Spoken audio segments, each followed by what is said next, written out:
Hello, good morning, and thanks you all for joining our webcast. I'm excited to host this webcast about the recent tax updates in India, together with my dear friends from our Delhi office, led by Mr. Vishal Malhotra. Together with Vishal, we have here also on the line Mr. Rahul Banchal from our TP practice, Saurabh Agrawal from the direct taxes and regulatory, and Mr. Pawan Khatar from the indirect practice. Exactly a year ago, just a few days before the airports around the globe actually shut down, we had the opportunity to have a seminar here face to face together with this amazing group from Delhi here on ground with our clients in Israel. And I think it was the last face to face seminar that we had since. Only 1 year has passed since then, but practically so many things have changed in this only 1 year, not just in our life, but also in taxes. Among those changes, we also introduced to some changes in tax trends around the globe and tax reform. And I think that each country dealt with the crisis of the corona in a very different manner.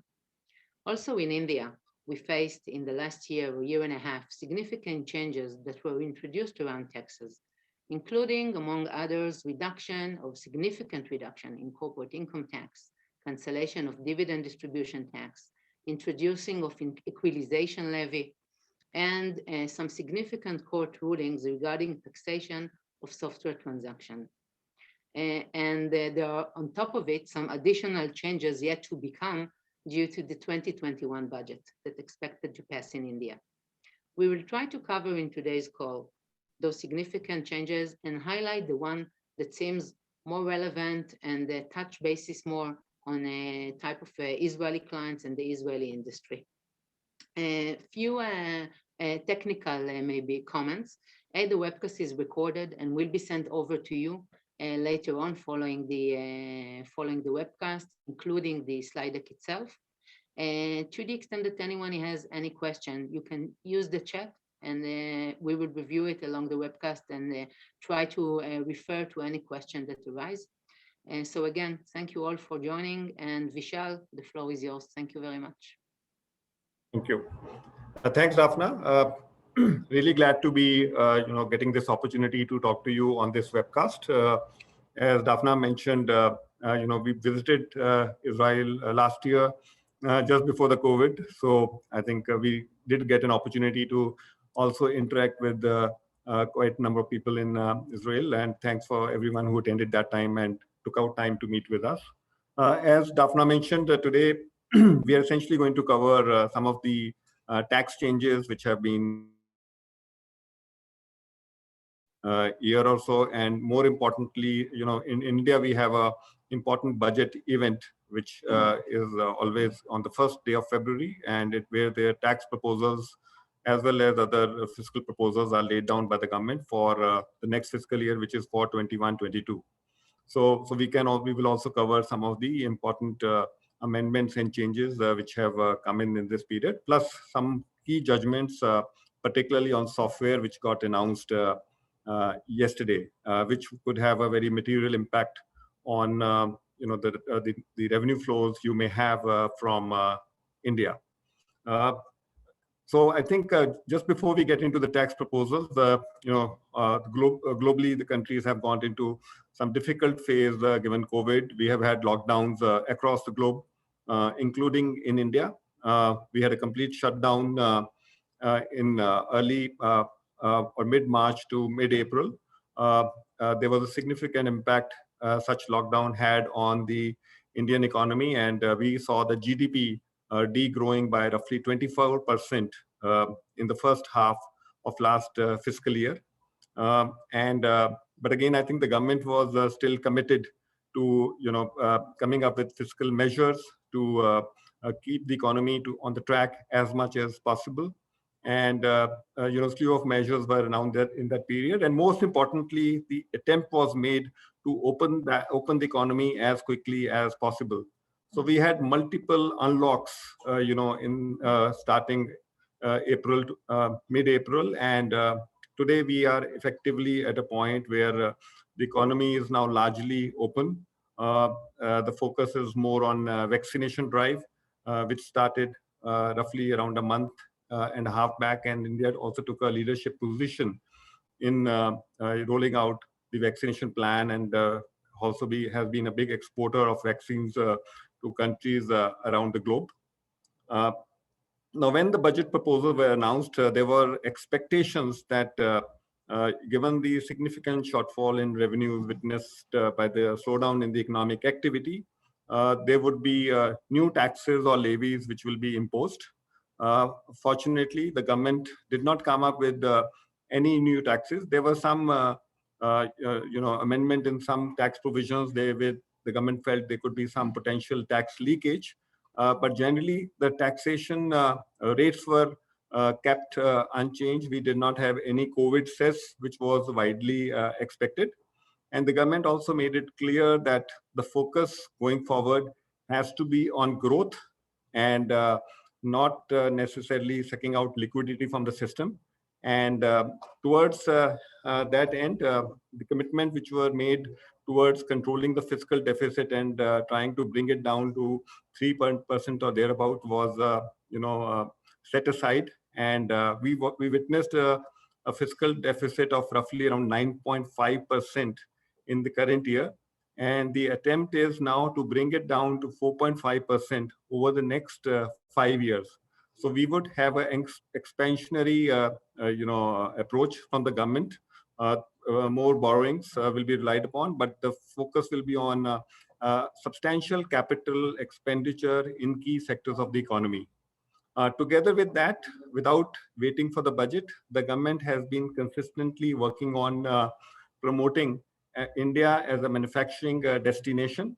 Towards that end, number of schemes have been introduced, particularly production-linked incentive schemes covering multiple sectors, which again we would cover in the later part of this presentation.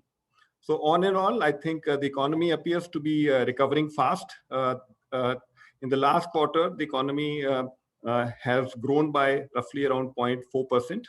And it is expected that from the minus 24% we were looking at in the first 2 quarters of the year, we should end the current fiscal year, which is ending on March 31st, at around minus 8%, followed by 11 to 12% growth in economy in the subsequent year.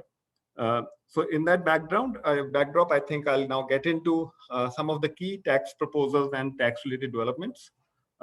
The foremost one is the equalization levy. Now, this was introduced last year when we presented at our last session. This levy wasn't around, and it wasn't actually proposed in the budget proposals last year. But just before the budget proposals got the accent from the Parliament, at the last minute, equalization levy was brought in line with some of the proposals made as a part of Action 1 of BEPS. And essentially what was provided was that, practically all supplies of goods or services from outside India through digital platforms would be liable to a 2% equalization levy, which will be payable by the platforms which are used to supply such goods and services to customers in India. Before this, in 2016, India had already introduced equalization levy of 6% on digital advertisement services. But that levy was more in the form of a withholding tax. So whenever Indian corporates or persons were making payments to non-residents for digital advertisement, 6% withholding was to be done. That continues. And last year, the scope was expanded to apply equalization levy on goods and services supplied from overseas. The way the provisions were introduced, because they were very high, they were introduced in a rush, there were gaps in the way the law was worded. So the first interpretation which was coming out from the review of these provisions was that equalization levy essentially is on only digital supplies and services, which means a sale which could be concluded digitally, which could only be for digital items such as software or games or similar products, or digital services, which means the services are provided digitally or from digital platforms. Only those were considered to be taxable as per the earlier provision, the way the law was worded. Also, where the services were provided from e-commerce platforms, which were more marketplaces, since the digital service in that case was only the service marketplace services provided by the platform, and the law provided that only the consideration arising to the platform will be liable to EL. Only those amounts were liable considered to be liable to EL. So, to give an example, if there's a platform which is providing, let's say, connecting buyers of services with the freelance consultants in India, the service fee which is charged by the platform is a digital service liable to EL. But as far as the service fee, which is or the amount which is a pass-through amount, which is payable to the service providers, that was not an income or a consideration for services by the platform, and therefore they were not liable to EL. Similarly, any service which was sold which could be enjoyed only offline, for example, air tickets or air services, rail services, hotel accommodation fees, since these were not digital services, but these were services which could be enjoyed offline, or even physical goods, like laptops, computers, or anything bought on a marketplace or otherwise, since these sales are not concluded on the platform, it is only the contract is done, but the product supply will happen offline, were considered to be outside the EL levy. This year, they have gone ahead and amended the law to essentially provide that the gross amounts which are received from customers in India would now be liable to EL. So whether the service is rendered offline or the products are brick and mortar products, they will be liable to EL so long as these are sold through an e-commerce platform. So even if an aggregator is selling rail tickets and it's charging a fee, it's not just the fee, but the entire amount recovered, including the pass-through amount, will be liable to EL. That's the way the law has now been provided. So if we go to a platform purely to place an order, or where the product order gets accepted or payment is made, even in those situations, the entire service charge or the payment made from India is now liable to EL, which has to be paid on a self-assessment basis by the overseas service provider. Another change which has been made is that when the law was introduced last year, it was provided that EL will override the provisions of the domestic tax law, which means that even if something is otherwise taxable under the domestic law, if the said item is covered by EL, then EL will prevail. This year, this has been modified, and again, it has been, all the modifications are with effect from April 1, 2020, from the time EL was introduced. What has been provided is that EL will override the provisions of the domestic law. However, where the service charges payable from India are taxable as liable to tax as royalty or as FTS, or fee for technical services, then the royalty based or fee for technical services based tax under the Income Tax Act in India will override EL. So in those cases, only income tax will apply, but there won't be any EL. I think that was primarily driven by the fact that, and you would have also experienced that software payments, whether you are selling software or you are providing software as a service, all those items, as per the Indian tax authorities, these were liable to, they were taxable as royalties and were subject to withholding taxes. So the government felt that if these items are subjected to EL, people will pay 2% EL, and there will be no withholding tax, which is approximately 10% under the domestic law. So there would be an 8% loss of revenue to the Indian government, and therefore it was provided that EL will not override royalty or FTS payments. There has been a great development on this side, which we will cover in the subsequent slides, which again should be very beneficial for software suppliers from globally. So we'll cover that. So in fact, this amendment, which has been brought in largely it becomes redundant, because software payments going forward are not going to be taxable as royalties, as has been upheld by the apex court yesterday. And we will cover that in somewhat detail going forward. Uh, so I think the key issues, I think we covered most of these items, but I think one of the key issues which is relevant is that EL, which may be paid in India, uh, like the advertisement EL, which was levied 6 years back or 5 years back, it may not be creditable in the home country, and therefore it can potentially become a tax cost or a cost for the suppliers from overseas. The government has, however, clarified that this EL is only an interim measure. And once OECD comes up with a comprehensive plan on how to tax digital services, then these provisions will be withdrawn and new provisions will be introduced in line with the final. Now, so while covering it generally, I think on some of the unintended consequences of EL, which needs to be considered, are uh, some items may become liable to EL even if otherwise they were not intended to be. And one of the areas is the group services. So where the group services are being provided through through the digital platforms, there could be EL consequences.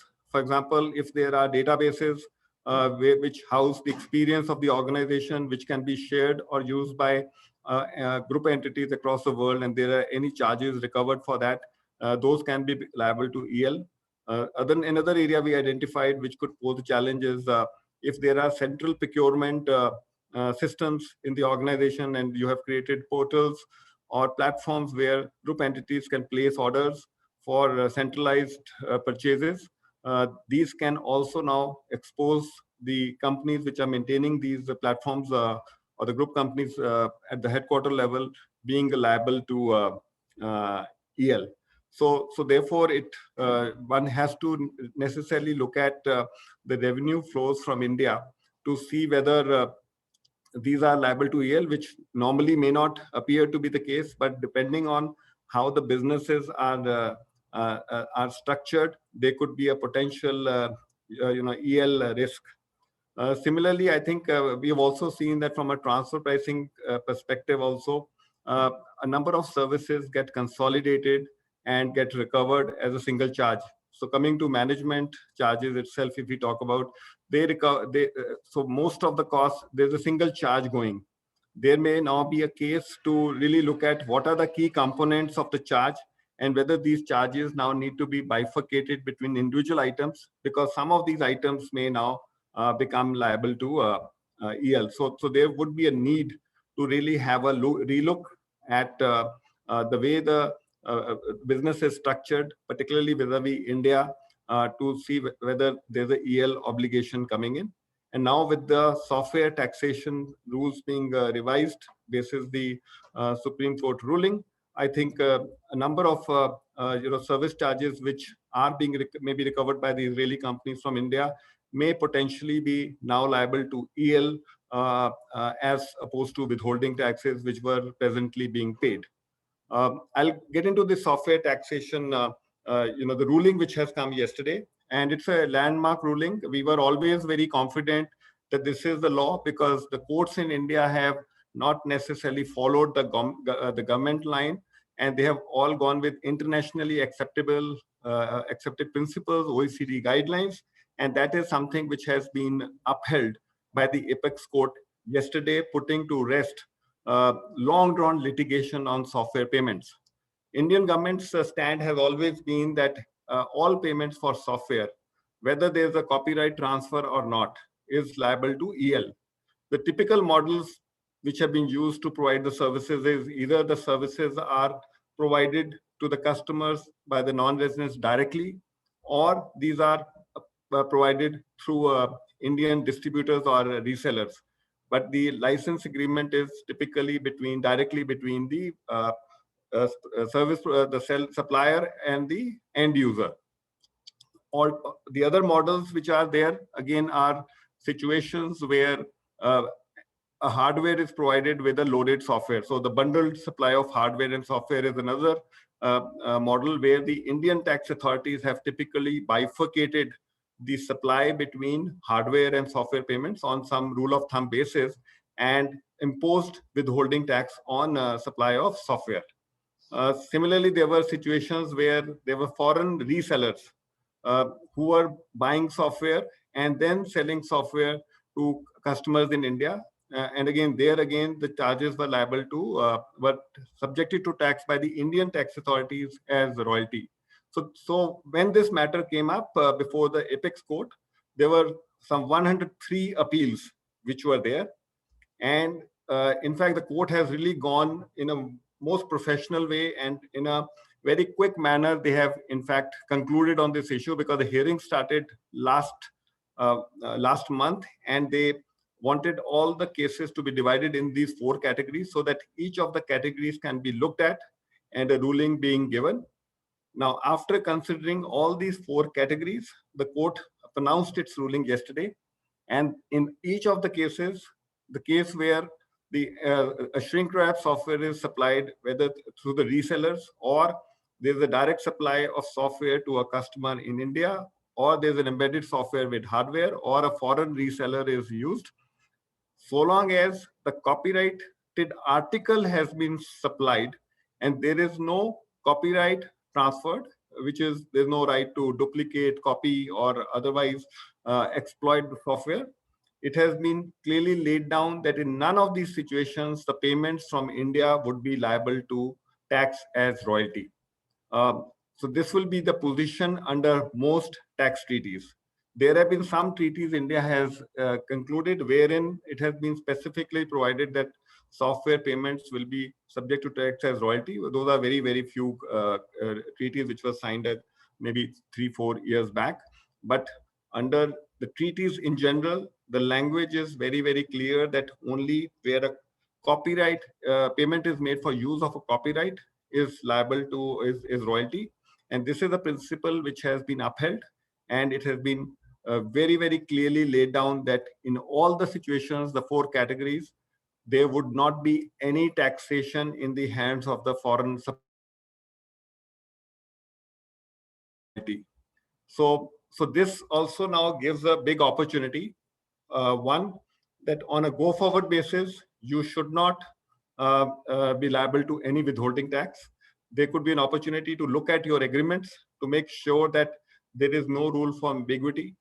Basis the apex court ruling, we may bring in some more clarity into our agreements.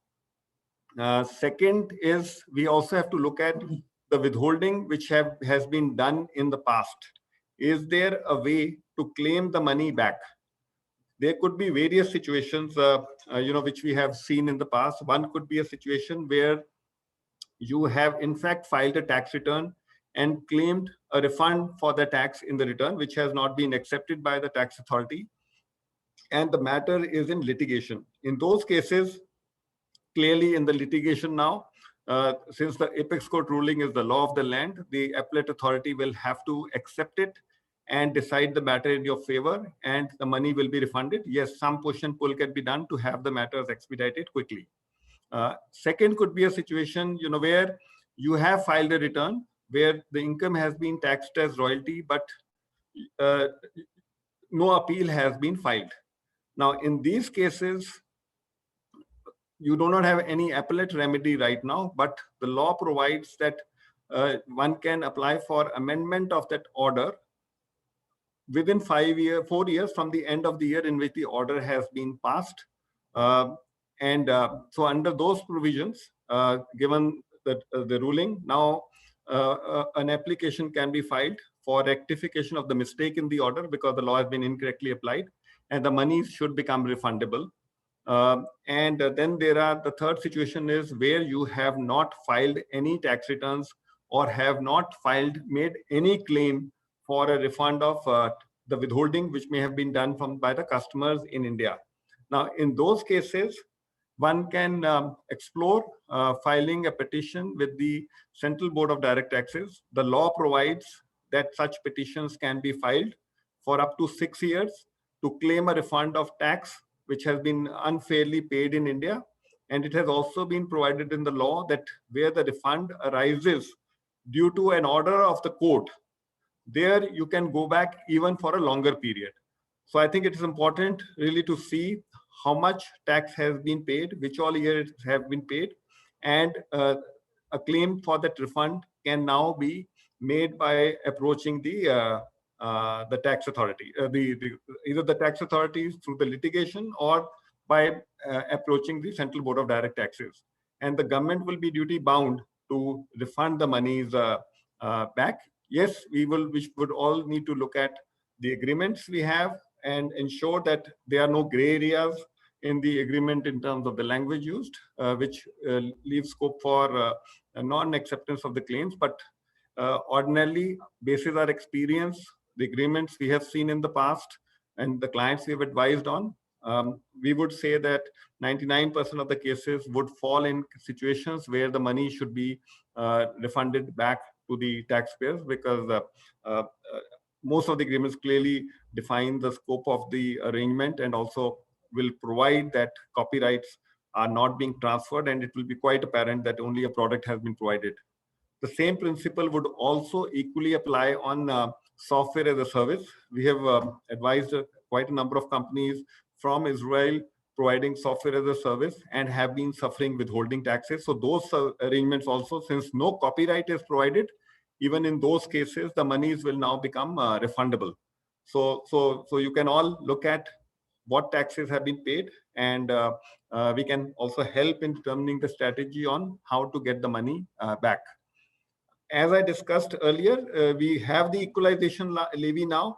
So we also need to now look at how that software has been provided. So if the software has been provided online from digital platforms, then the suppliers would be liable to EL from April 1, 2020 onwards. So there would be a compliance requirement and a requirement to pay a 2% EL where such mode has been followed. But if the bundled software together with hardware has been supplied, or the software has been supplied not through a platform but through a physical supplies, those clearly would not be liable to any EL.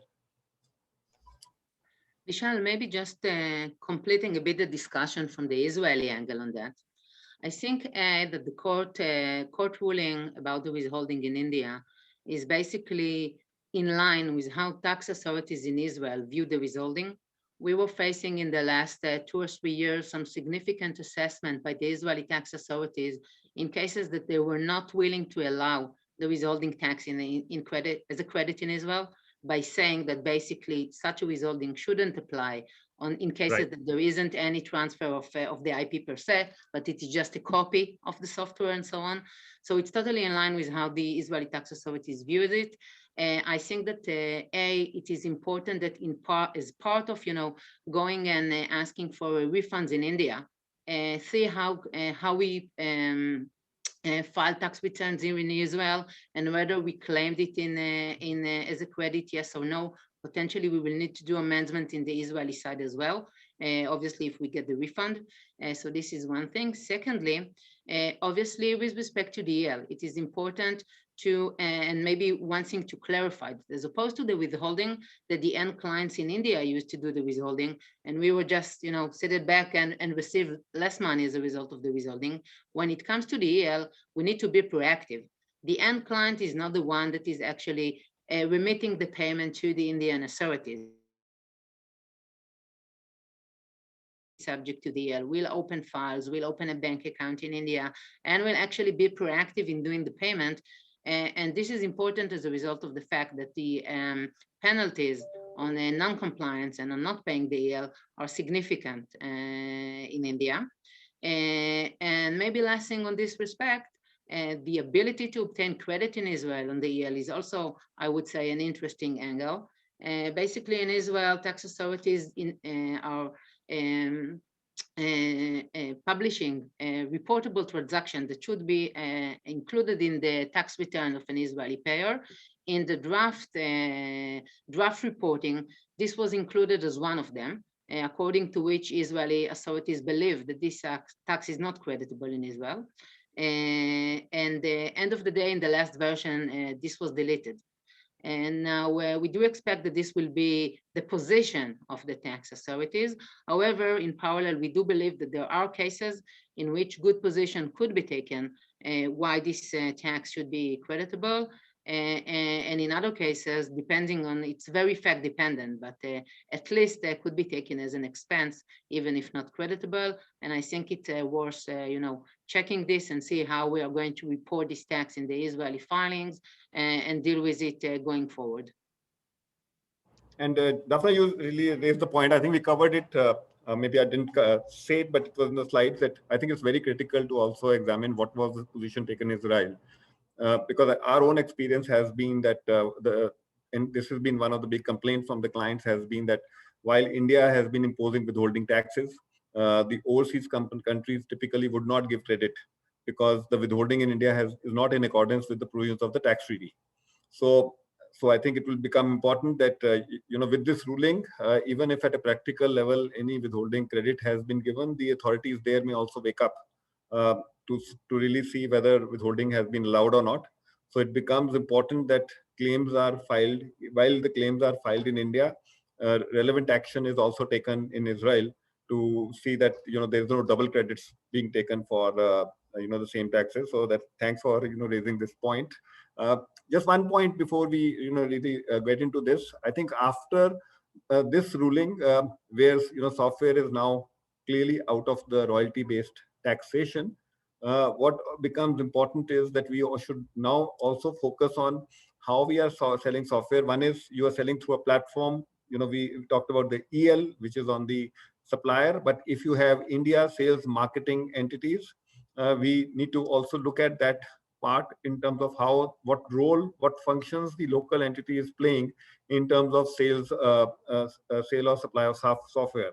So the marketing role needs to be closely looked at, because going forward, like for any hardware being supplied from overseas, even for software, the authorities may closely look at the arrangements being made for supply to see whether there's a PE or not.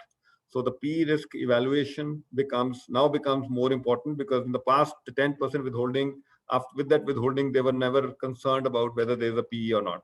So potentially there could be PE elements in the future. So this is one area, again, I think I would suggest everyone to have a close look at on what marketing models they place for local country presence. I think that will be a relevant consideration.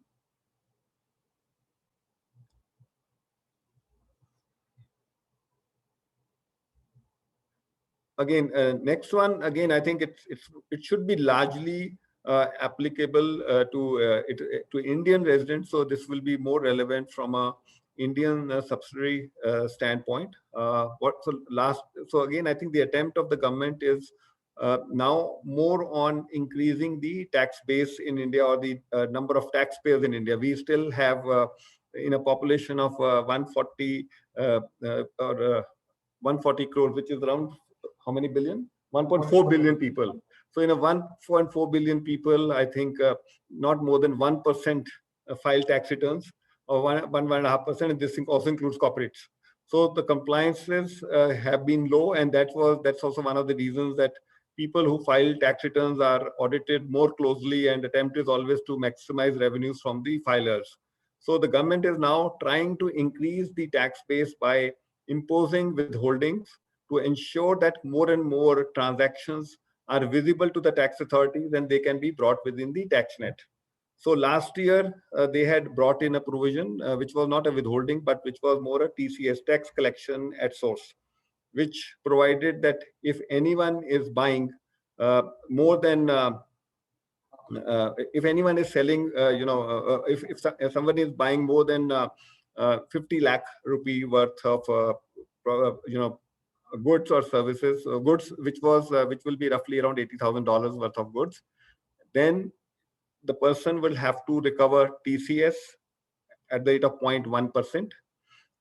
And then once you do the TCS, the transaction then is reflected in the electronic systems, and the tax authorities can then verify whether the persons are paying taxes or filing tax returns. This time they have looked at the other side, that if somebody is selling more than $5 million worth of $80,000 worth of goods, then the buyer has to do withholding.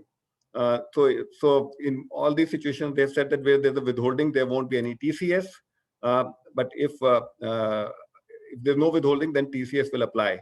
So with this route, what will happen now is that all these transactions are going to will get reported, and a lot of data analytics and artificial intelligence has been deployed by the government now to really see the flow of transactions. So we have GST, which is completely online. Tax filings are completely online.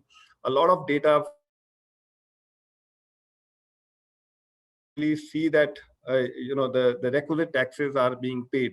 So it becomes really important that we look at all these provisions to ensure that requisite withholdings are being done, even if it is 0.1%, but these compliances become really important.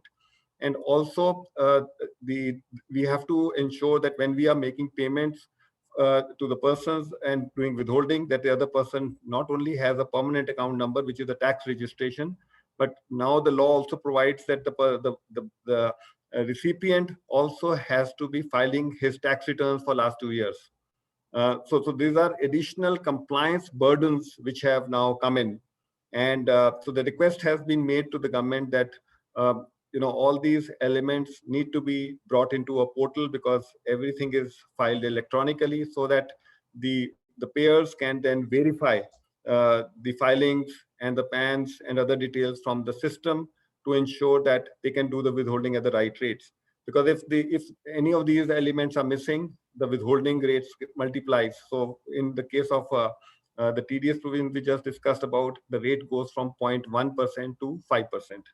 So the compliance. There are also reporting obligation on foreign companies in India, right? That doesn't have any subsidiary or necessarily a permanent establishment, but the fact that they are having activity in India, receiving payment from India, they will be subject to the reporting. So there are, see, again, I think reporting requirements are restricted. So I think currently only the prescribed transactions where there's a taxability in India, or there's a reporting requirement, or if specific exemptions have been taken. So that's the way reporting requirements are presently provided in the law, but they are expanding. But coming to the TCS provision, which we just talked about, there is again a debate that even if there are foreign purchase and sale of shares, whether these are also liable to TCS or not. So in fact, a number of transactions we've been involved with where the two non-resident buyers and sellers of shares of Indian companies, a TCS is being asked for. So the moment a TCS is recovered, then to get it back, the concerned person has to file the return. So I think one has to really now look at some of these elements also closely to be sure that there's a complete compliance with the Indian law. The next one is, I think this is something this is not a new provision, but this is a provision which is referring to what Daphna just mentioned on the reporting requirements. So far, the provisions in the law were that whenever you are making a payment from India, if you're receiving a payment from India, if there's a withholding being done by the customer in India and the withholding reflected your final tax liability, we have seen most people not filing tax returns in India, and they simply take withholding as a cost and don't do any compliance. The law earlier was also simpler, because it said that so long as tax has been paid, if tomorrow a notice is issued to the foreign entity and it is required to file the return, since the tax has been paid, there cannot be any penalty. So there was really no downside in not filing the tax return in India if the withholding had been done. Now what they have provided is that even if a withholding has been done, but the tax return is not filed, then there would still be a penalty imposed, which could raise between 50 to 200% of the tax on the transaction. So the only dispensation is if the withholding has happened under the provisions of the domestic law at the rates prescribed in the domestic laws, then this provision will not be attracted. But where the withholding has been done under a tax treaty, they would like you to report the transaction by filing the tax return, so that the verification can be done whether the rate has been properly applied and the eligibility of the recipient under the under the relevant treaty is not questionable. But if the withholding is done under the domestic law, under the treaty, then there is still a requirement to file the return, and there are penal consequences for not filing of the returns. So it is important that just because there is no withholding, we should not take it lightly and not file tax returns in the country.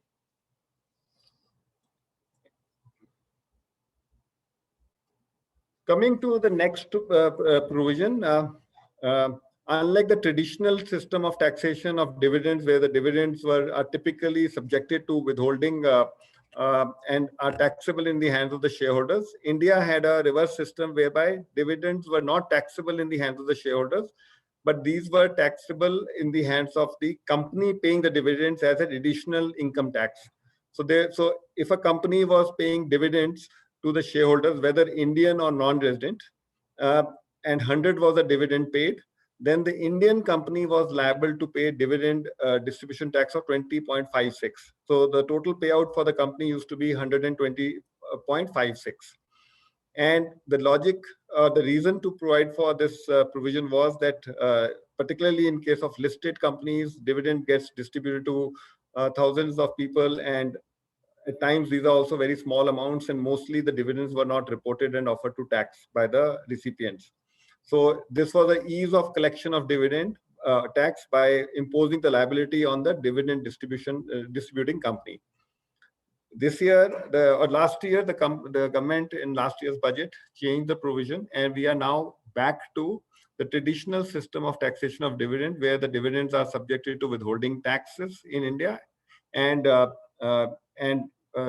rate is around 20%. But then, under the relevant treaty, one can get the benefit of a lower rate as prescribed therein. One of the reasons to come back to this provision was that whether the dividend tax paid by the Indian company is creditable or not in the hands of the foreign recipient was again a big question mark. Most countries do not give credit for DDT because this is a tax on the dividend paying company and not on the shareholder. Now with this, we are back to the old regime. One opportunity which has come in is that wherever so one position which is being taken now in India is that even though the tax is on the company paying the dividend, which is 20.56, the effective tax on the payment cannot be more than the rate provided in the relevant tax treaty. Because under the tax treaties, the language used is that where a dividend is paid by a company in India to a resident of the overseas country, the tax India can recover cannot exceed the prescribed rate in the treaty. So applying that principle, in most treaties, the rates range between 5 to 15%. And therefore, the Indian companies paying dividends have been making claims that even though they have paid a 20.56% as DDT, the rate could not exceed the rate prescribed in the tax treaties.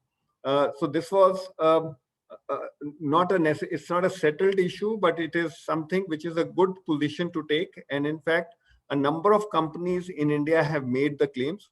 And now we are seeing situations where the favorable orders have also started coming in. What's the tax rate for Israel? 10%. So if we look at Israel, the tax rate is 10%. So if we have any subsidiaries in India from where dividends have come to us, where the subsidiaries have paid to 20.56% tax, there is a very good case to make a claim of refund for any amount which is paid over and above 10% as regards the Israeli tax residents. And those claims can be made by, there are multiple options to make the claims. If you are in audits, then the claims can be made in the audit, during the audit of the tax return. If you have any litigation on, the claims can be made during the litigation process, or otherwise claims can also be made by approaching the Central Board of Direct Taxes. And so there are various opportunities. But the recommendation which we have is that since the tax has already been paid and claiming it back doesn't have any downside, we should all file those claims before the relevant forums. And the matter is already in favor at the second appellate level. It will move up to and finally reach the Supreme Court. But whenever that order comes, you will have the money in the bank if it is favorable. So like in the case of software, which we discussed, while it has been litigated, the courts have now decided and now the money has become refundable. And in cases where refund claims were not made, you have to go the difficult path to get the money back, like going to the Central Board of Direct Taxes, seeking condonation, then getting the money back. In case of dividend also, the claim should be made and the claim should be kept alive. And there's a at least more than 50% chance, we believe, that the monies may finally be coming your way. Michelle, I think it's also important from an Israeli standpoint because in Israel, as a result of the fact that companies enjoy underlying tax credit, but they actually cannot utilize the excess tax. And in the past, the taxes in India were very high, 34%. And on top of it, there was the 17% dividend distribution tax. Basically, we were not able to utilize the 17% because the overall is much higher than the Israeli tax liability on dividend income. So practically, if there is a potential to receive a refund on the difference between the 17 and the 10, it's important because we never able to actually utilize it, and it's an additional tax that just went lost. Right. But yes, to the underlying route, at least the dividend distribution tax was available as a credit, right? But you were not able to utilize it in. Yeah, but because again, I think it was creditable, but to the extent that the Israeli company already paid the historical 34% corporate income tax, so it was sufficient to receive, full credit and without paying additional taxes in Israel. So the 70% didn't actually assist to reduce any taxes. Right. So I think we will now talk about faceless assessment, and my colleague will cover it. So thanks, Vishal.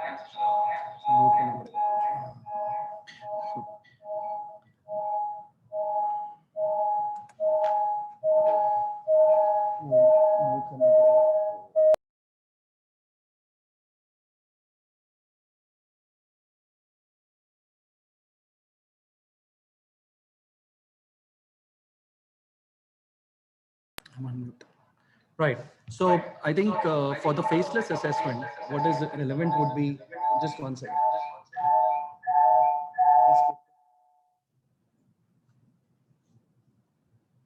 Yes. So in India has been going through, or rather the Indian tax administration has been going through a path of transformation through digital modes.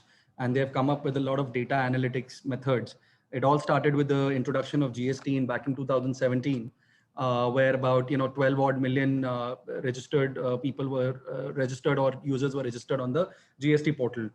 Slowly and steadily, the focus of the Indian tax administration has been to do away with the traditional methods of assessment and audits, and rather come into a method which is more digitally enhanced, which gives less power to the tax officer to use their discretions while making the audit orders, and also to have multiple units which can improve the quality of the audit and the assessment, and also provide an input from a technical and a verification standpoint. So with this, initiative in mind, back in 2018, a proposal was made to introduce, having an e-assessment system, which was introduced in 2018. And from there, last year, we covered, I think, about 58,000 cases under the e-assessment route, which were primarily for the companies or the corporates located in India. And whereby there was, the idea was that instead of meeting the tax authorities, the audits will be done offline, and will not be revealed to the taxpayer as to who would be the officer or the assessing officer who would be doing the audit of that particular case. Now, with this year, in this budget, they have come up with formal plans of how this will be implemented. So for example, there is a national e-assessment centers which have been instituted, which will be supported by regional centers across India, wherein every case will be automatically assigned on a random basis to any of these regional centers. These regional centers will have, the chance to discuss all the issues with either the verification units or the technical units, which will provide inputs on things like accounting, legal, data analytics, transfer pricing, all those other aspects, so that the quality of the audit order, or rather the audit order which when get passed by the national e-assessment centers, are highly devoid of any kind of prejudice, or is not based on discretion of the individual tax officers. So if you see the difference between the current assessment and appeal system and the going forward faceless assessment appeal, the striking factor is that the quality of the data of the taxpayer will be very, very important. So for example, because like Vishal mentioned that the tax authorities in India have access to a lot of places where they can cross-check the data which the taxpayer has filed in the tax return. For example, through the GST returns, through the banking transactions, through stock exchanges. All these data analytics will then be used by the tax authorities to ensure that whatever data is being submitted by the taxpayer in the e-assessment or the faceless assessment is verified from all angles, because there would not be any chance of a physical meeting or rather to explain these things. So it will become a more of a dynamic jurisdiction in the country where you don't know where the tax officer is sitting. And there also be multiple level of assessment and reviews. So wherever a regional center feels that one particular issue needs to be have a proper review based on the judicial analysis, that can be shared with the technical unit, who will then basically look at that, and a review unit which will ensure that the judicial precedents are properly captured in the draft assessment orders. So considering this, the timelines are expected to become very short for the taxpayer, and therefore what will be important that one needs to understand is that, and I think in my personal view, the whole emphasis of the faceless assessment would be on accuracy and completeness of the data, and the consistency in the data across the different legislation will become very, very important. So what to expect? Improvement in the quality of the audits, improvement on the technical aspects of the audit, consistency in the tax position across years and across taxpayers, having a strong digital documentation and evidencing your positions in the tax audit, and also to really ensure, because the time limit has also been crunched this year by 3 months, to ensure that limited adjournments are taken place with the tax authorities, and all the data have, or rather the work should start much earlier in order to prepare yourself from an audit perspective. So that's really something which is it is a big change that we are expecting. And similarly, assessments after that, appeals are also getting faceless in India, so that that discretion goes away and we get much better quality orders from the tax authorities.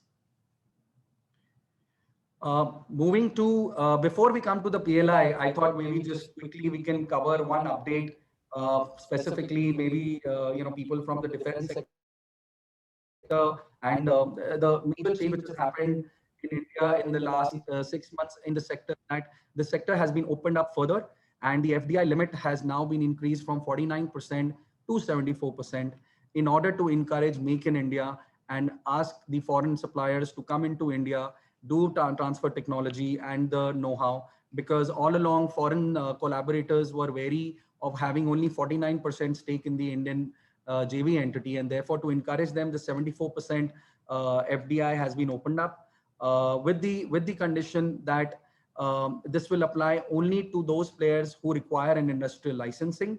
For people who don't require industrial licensing, 100% FDI is open.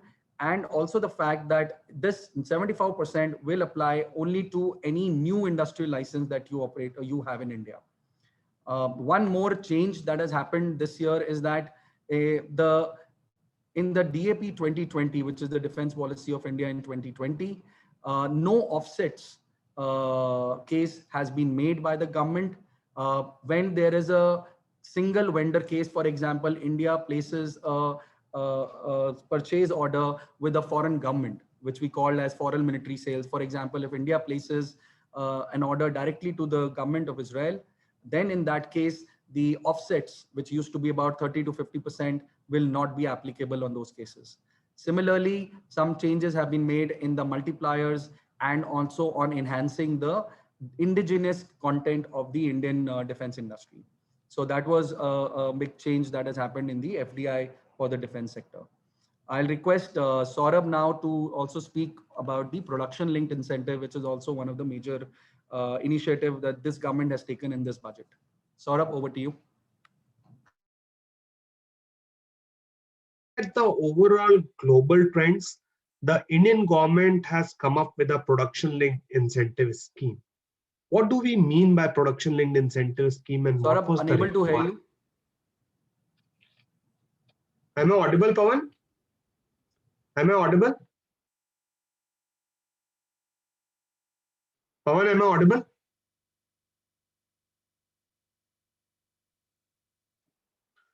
So Indian government has come up with a production-linked incentive scheme. As a part of the production-linked incentive scheme, the intent of the government is to make India as a global manufacturing hub, reduce the imports which are happening into the country by getting into the manufacturing of those products which are currently being imported from outside India, and make India as a manufacturing hub for the world market and ensure that there is export earnings for India. The government introduced the scheme primarily for 13 sectors, of which the scheme has already been closed for the 3 sectors, which include mobile phone and electronic components, pharma, APIs, and medical devices. All these 3 schemes have attracted a lot of investors into India, and there has been an investment commitment of more than around 16,000 crores on this particular account. Moving across to the 10 new sectors where the scheme is to be announced, of which the 3 sectors the scheme announcement has already happened, the final policy guidelines are awaited. So total budget allocated over the period of next 5 years for these 10 sectors is 25 billion US dollars, of which the breakup is given into these boxes. Primarily, the sectors which are being covered are automobile and auto components, white goods, which includes air conditioners and LED lights, pharmaceutical drugs. So in the past, the first policy came for pharmaceutical APIs. Now the policy which is coming is for pharmaceutical formulation and some balance APIs which were not there earlier. Telecom and networking products, primarily IoT devices, 5G, 4G equipments. This policy announcement has already happened and the budget has been approved by the Indian cabinet. Food products, given that India is an agricultural dominated industry, from an agricultural standpoint, government thought that we should have a scheme which should help in agricultural processing into the country. Therefore, the scheme is primarily looking at ready-to-eat products, honey, mozzarella cheese, processed vegetables and fruits. Given that electronic vehicles is the talk all across the world, in order to facilitate and ensure that appropriate infrastructure is ready in India, the Indian government has allocated a budget of 2.4 billion US dollars for those companies who are planning to set up a manufacturing in India for advanced chemistry cell, which is primarily a lithium-ion battery manufacturing. The next scheme is around electronics and technology products. Primarily, this will cover tablets and laptops. The budget allocation is 0.6 billion US dollars. The next scheme is around specialty steel. So India has been one of the importers of high-grade specialty steels, which is like advanced heavy steel products, American-grade steels, etc. And accordingly, the government has allocated a budget of $0.8 billion for the specialty steel. The next two are around high-efficiency solar PV modules, given that the focus of the government is towards the renewable energy sector. And the last is around the textile products. So overall, these 10 sectors, the government is coming out with the attractive incentive schemes, which will help the investor to get back 50% to 200% of their investment back through these schemes of the government. Thank you very much, Saurabh, and thank you very much, Vishal and Pawan. I think we touch bases on the most recent updates, especially the new one from yesterday.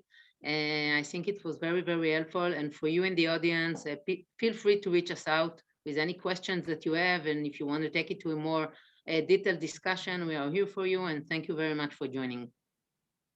Thank you. Thank you.